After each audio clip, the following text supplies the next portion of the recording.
Welcome to the program. I'm Shola Shieli. There are discordant tunes as regards the judiciary workers' strike in Lagos. The chairman of the Lagos chapter of JUSUN, Kehinde Sobowale, via a communique dated April 27th, relaxed the strike rules to allow for partial work in the state. But the national body immediately overruled this decision and threatened to shut down the courts if they open. This was the same scenario that played out last week.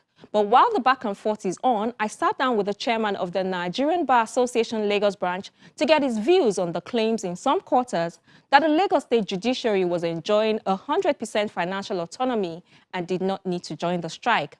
Lagos alone has over 10,000 lawyers, and the chairman of the largest branch of the NBA says he knows and feels the pain his members and other lawyers are going through.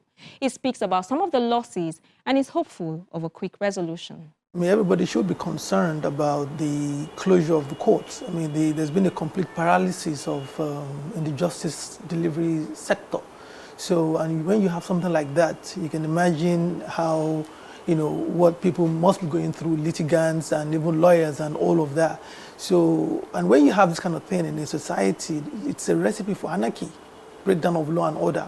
So people, cannot get justice. That's what it means. It's as simple as that. So, of course, as a practitioner myself, what I would want is for courts to resume, even as far back as, the inception. So we shouldn't find ourselves in this sort of situation. So my take on this is that we should do whatever it is necessary for things to go back to the way they used to be. Normalcy should return as soon as possible. We shouldn't have this strike be partial or total one. We shouldn't even have it. We shouldn't even be where we are right now as a people, as a nation. That's my view on that. I hear what you say about go back to normalcy, the way things should be. But what is normalcy here?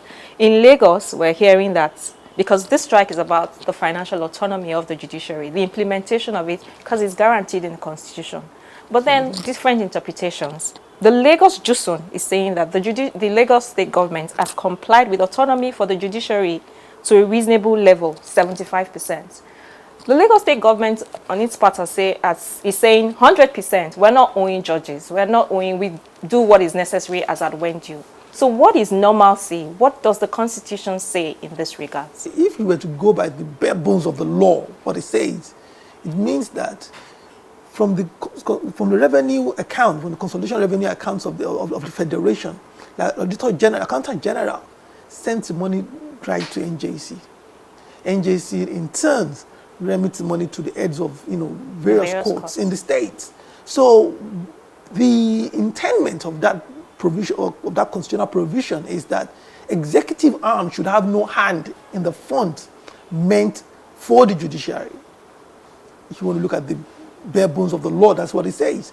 But what do we have right now? What we have right now is that money goes to the executive in its states, and they in turn, remit to the head of court.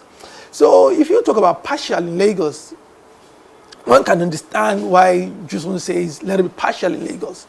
We went to the governor of Lagos State, and he made it clear to us that in Lagos State, as far as the judiciary is concerned, in terms of their recurrent expenditure, they've complied 100%. Everything's been remitted to them. Everybody's owed a naira, a penny, or a kobo. But as regards capital expenditure, they've complied up to 75%. And he explained why it's 75%. If you understand budgeting, budgeting is about estimates, about income. So you can't spend what you don't have yet. So if you are expecting something, you say, okay, I have this now, I have 10 naira now. How do we allocate 10 naira? Roads must take, health sector must take, justice sector must take, then you allocate in that order. So if it's 100%, it's understandable that it's 100%. It's budgeting, and it's a principle in accounting. It's based on income, so on your expected income. So one cannot really, to be honest, fault Lagos State on that basis. If we go, according to your words, by the bare bones of the Constitution, Lagos is not in compliance. If you want to talk about comply with the Constitution, then what we have, don't say Lagos State, states generally, government at all levels. All states are no state is in compliance. Absolutely. So I wouldn't want to single out Lagos State. If anything, from my understanding, from my interactions and investigations, Lagos is even #1 amongst other states. What Lagos pays to judiciary and the commitment it meets no state is even not even 50% close to what Lagos State is doing at the moment. So amongst the rest, Lagos is doing way, way, way better than them. I want to go back to where we started from. The strike is about 3 weeks plus old. Talk to us about the implication that it's having, especially in a society like ours, on the administration of justice, the closure of courts. We're losing a lot. You can't begin to quantify what we're losing. Number one, you start with the fundamental rights of people. What has happened to people that have been arrested in that period of time and have been taken to police station? Have you been able to take them to court and enforce their fundamental rights, the civil liberties? These are things that you cannot put value on. That's on the one hand. On the other hand, there are people, there are lawyers, who, their daily bread is almost on a weekly or a daily basis. They go to court and do this and get paid. They cannot get paid. You also have, investors who, are looking at your system and saying, they want this done within this space of time and all of that, and it can't get done. So everything's at a standstill. It's a complete paralysis. But for me, much as, you can say these things are there, it's much more fundamental for me than the earning powers of a lawyer or of anyone. Or we're talking about something that affects the Constitution. We're talking about something that, affects, the fundamental rights of individuals. You know how many people, police will be having a field day right now. The other day, in Oniru axis, there was a case of a citizen that had an encounter with the policeman and all of that. I don't know the fate of that gentleman now. Maybe he's still kept in the custody. So on a daily basis, we see these encounters. We see people go to court, rush to court, and seek for the enforcement of their fundamental rights, because the liberties of individual is something that the Constitution places a lot of premium on. So the law doesn't want an innocent person to spend to have his liberty curtailed in any way whatsoever. So for me, it goes beyond the earning powers of lawyers. I'm not even looking at it from that point of view. I'm looking at it from the point of view of people's civil liberties and all of that, and all of that is something that you cannot put naira and kobo on. So with all of this, being aware of all of this, is there anything that lawyers, leadership of the bar, branch chairman, is there any way that you're putting pressure on the governors to hearken to the demands of JUSUN and make sure that the courts reopen as soon as possible? Yes, a lot has been done. A series of meetings have been held with the Governors Forum, with the NBA representatives, with the Minister of Labour. They've had a series of meetings over this issue, and one would have expected in a sane environment some sort of solution would have been found by now. Let's end with bar activities. Okay. The Lagos branch is the largest branch of the NBA. By far. By far. What's the membership strength? Well, we're pushing, I think we're about 10,000 lawyers now. Lagos branch alone? Yes. Wow. Lagos alone. Your 2-year tenure as the chairman of the branch, I know will soon be over. But I want to zero in on one of your campaign promises, when you ran for office. You said you would help create a bar that focuses on its members through achievable welfare initiatives. Welfare. That's the elephant in the room. That's the issue I want to talk about. How well would you say that you've done in that regard?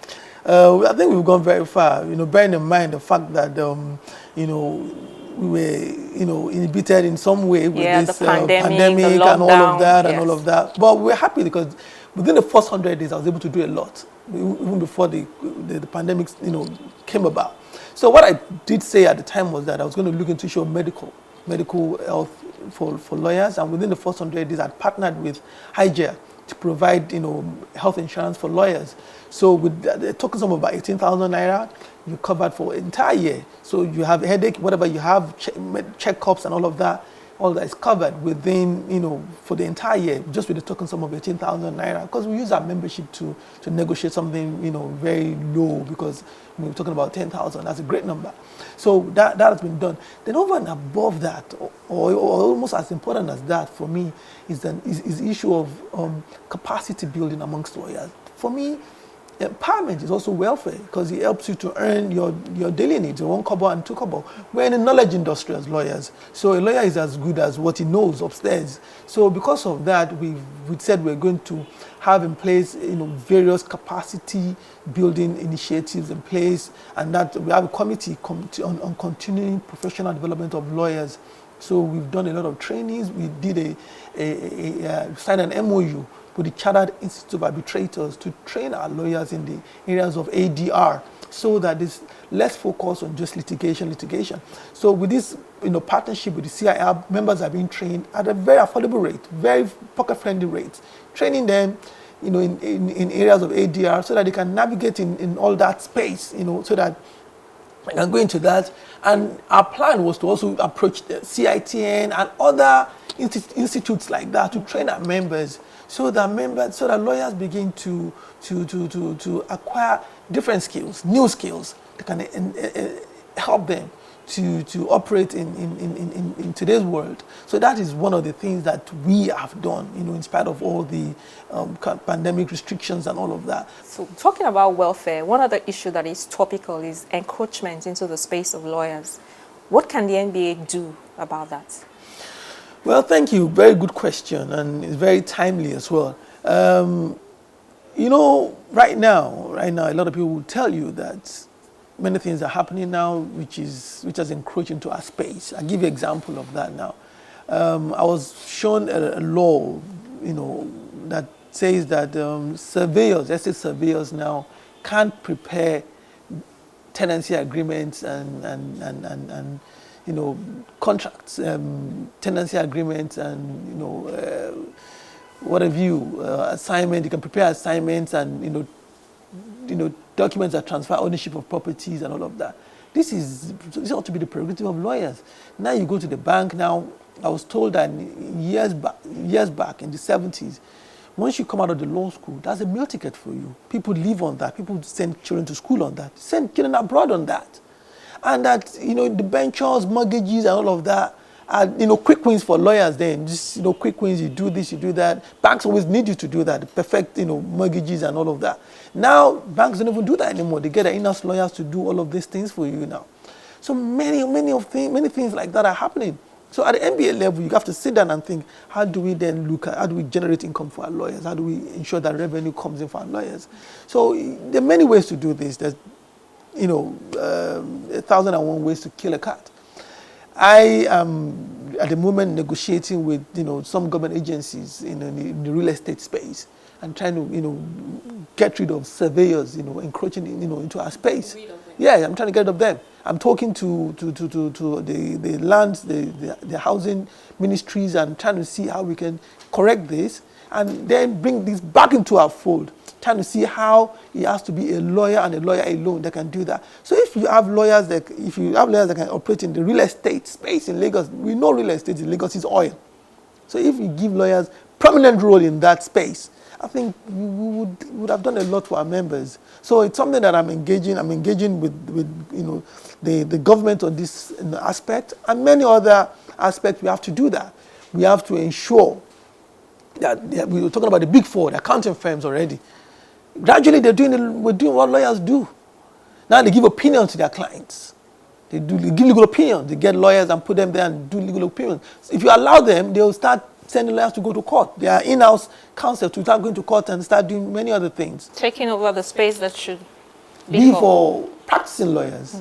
So except and until when the leadership of the NBA, takes the bull by the horn, we're going to lose all of these things. We're going to lose revenue.